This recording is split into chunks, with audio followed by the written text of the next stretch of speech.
Queremos que descubran una riquísima y muy interesante región francófona de Europa, la Suiza romanda.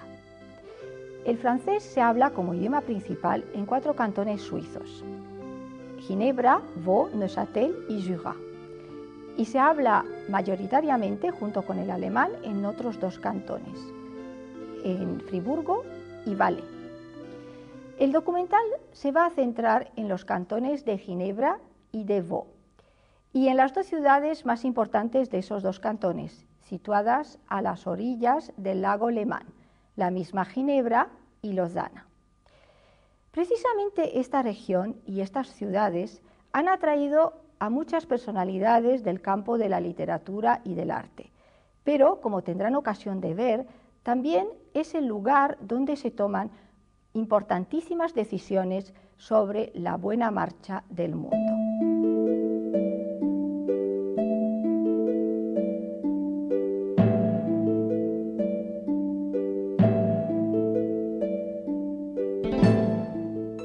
Ginebra, la llamada Roma protestante, alberga bellos y ricos monumentos, testigos de su pasado interesantísimo y abierto hacia Europa. Verán la Catedral San Pedro del siglo XII, con su flecha que se alza hacia el cielo, el Colegio de Calvino, construido entre 1558 y 1562, el Muro de los Reformadores, que conmemora a aquellos hombres y aquellos acontecimientos que protagonizaron la Reforma. En el centro de la ciudad, en la plaza llamada Bourg de Fur, las estrechas casas que la bordean dan fe, por su misma arquitectura, porque tuvieron que ser sobreelevadas en los siglos XVI y XVII, de la acogida que la villa ha brindado a tantos y tantos protestantes refugiados de los demás países europeos.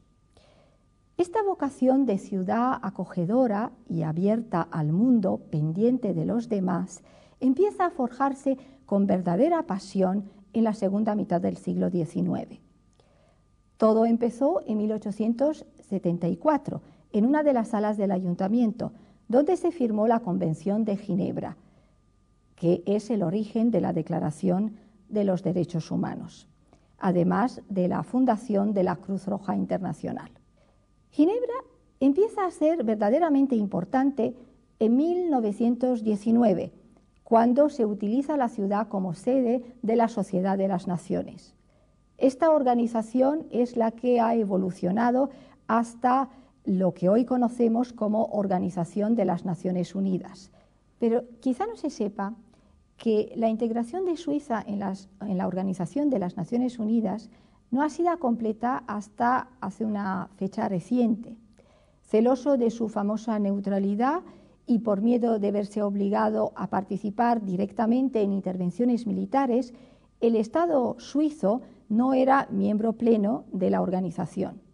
Se ha necesitado un referéndum, es decir, un proceso que ha durado prácticamente 2 años, porque se trata de una consulta, por un lado, a toda la población y, por otro lado, una consulta a los cantones para tomar una decisión. El resultado positivo ha llenado de satisfacción sobre todo a aquellos ciudadanos suizos muy numerosos que integran un amplísimo abanico de organizaciones de ayuda internacionales y que se verán desde ahora apoyados y alentados desde la misma tribuna de las Naciones Unidas y no únicamente desde los pasillos como se hacía hasta ahora.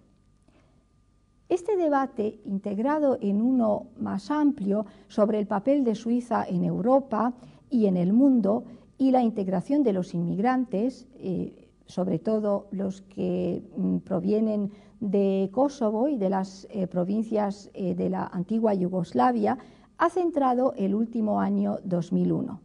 Se ha propuesto a nivel federal simplificar y acelerar el proceso de naturalización de los extranjeros, otorgando, por ejemplo, automáticamente la nacionalidad suiza a la 3ª generación, es decir, a los nacidos y escolarizados en Suiza, llegándose a hablar por vez primera en la historia suiza del derecho del suelo.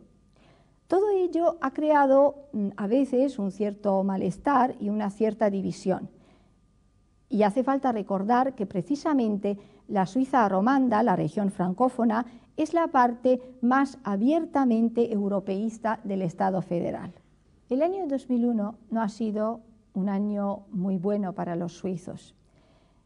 Después de la tormenta bancaria, que amenazó con llevarse por delante el famoso secreto de las cuentas, el país veía con horror cómo los aviones de su principal compañía aérea, Swissair, se posaban en distintos aeropuertos europeos a falta de liquidez para llenar los tanques de combustible.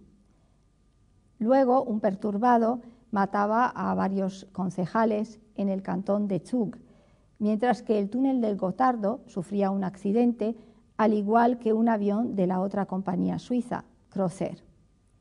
Sin ser exhaustivo, el documental que van a ver pretende dar a conocer ciertos aspectos de Suiza, invitándoles a descubrirla. Descubrir un país que, si bien hoy día se replantea un modelo de gobierno bastante singular en Europa y en el mundo, sigue siendo el país cosmopolita, acogedor y amable que siempre ha sido, el país que cuenta con uno de los paisajes más románticos y más bellos de la vieja Europa.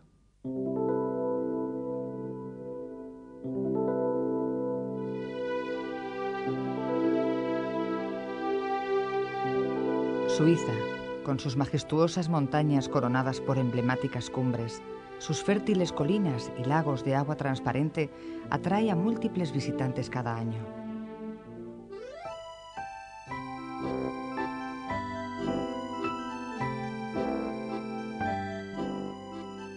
Nada mejor para conocer la maravillosa Suiza francófona como un recorrido alrededor del lago Lehmann y su litoral, que fue santuario de los románticos.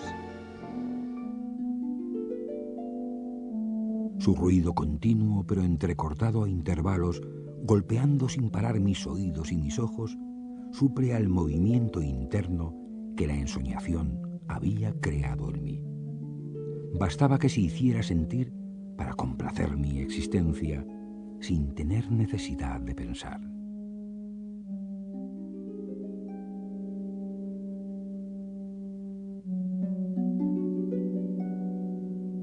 La primera parada del viaje será Ginebra, ciudad situada en el extremo suroeste del lago Lehmann. Si la Torre Eiffel es el símbolo de París, el símbolo de Ginebra es su columna de agua. Funciona desde el mes de marzo hasta octubre, salvo cuando hay viento fuerte. El agua que proyecta llega a alcanzar los 150 metros de altura. La ciudad de Ginebra es sin duda un importante punto de referencia internacional. Todo empezó en 1874, en una sala del ayuntamiento. Fue entonces cuando se firmó la primera Convención de Ginebra, origen de la Declaración de los Derechos Humanos, además de la fundación de la Cruz Roja Internacional. Pero para entender este acontecimiento hay que retroceder hasta 1859. Este año se produjo la sangrienta batalla de Solferino, y fue allí donde el joven Henri Dunant, después de ver cómo miles de soldados heridos eran abandonados a su suerte, creó un cuerpo de enfermeros voluntarios que sería el germen de la Cruz Roja Internacional. Más de un siglo y medio después, existen sociedades de la Cruz Roja y de la Media Luna Roja en unos 150 países. Pero Ginebra empieza a ser realmente importante cuando en 1919 la ciudad es sede de la Sociedad de Naciones, que hoy conocemos como Organización de las Naciones Unidas. Se instaló primero en un solar llamado Ariana y poco después se trasladó a una inmensa superficie de 440.000 metros cuadrados situada frente al lago y al Mont Blanc. Edificios diseñados por arquitectos franceses, suizos, italianos y húngaros sirven en la actualidad de infraestructura que cobija a los 3.000 funcionarios que trabajan allí, configurando el recinto de congresos más importante del mundo, donde se llevan a cabo más de 5.000 conferencias y reuniones todos los años, muchas de las cuales han pasado a la historia.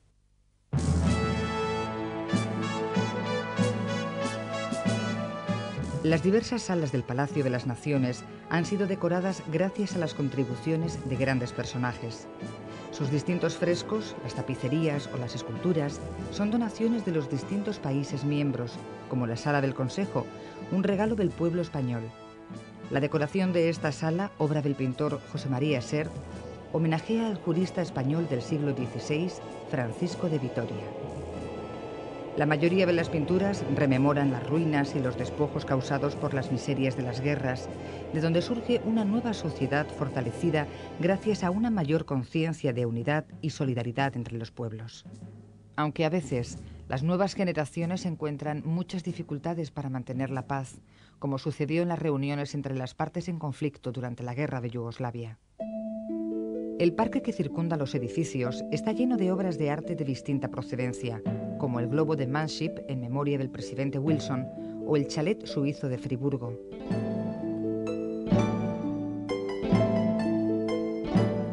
Al salir de la ONU, encontramos la Plaza de las Naciones, un cruce que conduce a los distintos edificios de las organizaciones internacionales, de las cuales 14 dependen de gobiernos y 108 son ONGs.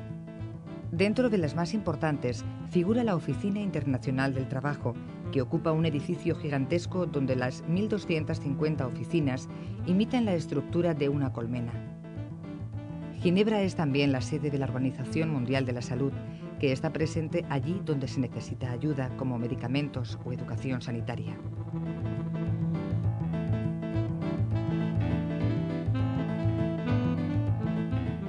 En Ginebra hay también muchos organismos científicos y técnicos, como por ejemplo el Centro Europeo de Investigación Nuclear, que posee el acelerador de partículas más grande del mundo, de 27 kilómetros de circunferencia.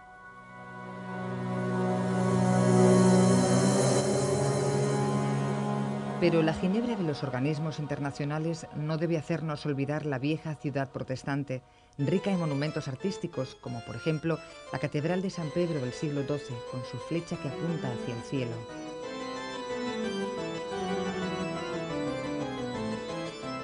El Colegio Calvino, edificado de 1558 a 1562.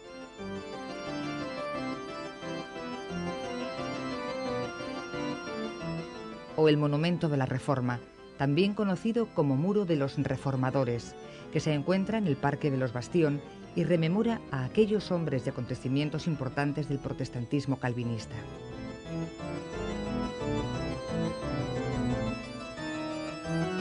Dando la espalda al Muro de los Reformadores, nos encontramos con la Universidad o Unibastión, construida al final del siglo XIX. Su ala sur alberga una biblioteca universitaria pública que posee una gran variedad de libros de todas las épocas y orígenes. El corazón de la vieja ciudad de Ginebra palpita en la plaza del Bourg de Faux. Las casas estrechas que la bordean, de estilo gótico, fueron sobreelevadas en el siglo XVI y XVII para acoger a los protestantes refugiados de Francia y de Italia.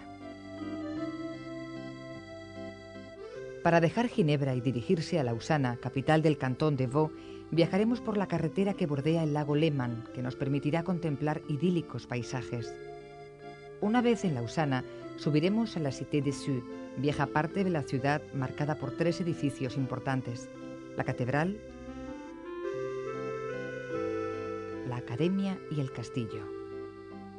Lausana es un bloque de casas pintorescas repartidas sobre 2 o 3 colinas que parten de un mismo punto central y cubiertas por la catedral como por un sombrero. Estaba en la explanada de la iglesia delante del portal y, por así decirlo, sobre la cabeza de la ciudad. Veía el lago encima de los tejados, las montañas encima del lago, las nubes encima de las montañas y las estrellas encima de las nubes. Era como una escalera donde mi pensamiento subía de peldaño en peldaño, santificado de grado en grado. Visitaremos primero la Catedral de Lausana, uno de los monumentos góticos más bellos de Suiza. Después bajaremos los 160 escalones de la pintoresca Escalera del Mercado, construida en 1640. Todo el barrio de los alrededores ha guardado su estética medieval. Las escaleras evocan la época en que la ciudad estaba edificada con madera, hecho que facilitó la proliferación de incendios, que quedaron plasmados en las crónicas. Más abajo llegaremos a la plaza de la Palude, que es a la vez una encrucijada, un mercado y el centro municipal. El ayuntamiento es un bonito ejemplo de la arquitectura vaudoise del siglo XVII. Dejaremos Lausana para proseguir con nuestro paseo alrededor del lago, por los pueblecitos pintorescos en donde residieron escritores y músicos. Byron, Hugo, Stendhal, Gounod, Wagner, Dostoyevsky, Camille Saint-Saëns o Rousseau, entre otros. Todos ellos han buscado su inspiración entre estos paisajes de los Alpes.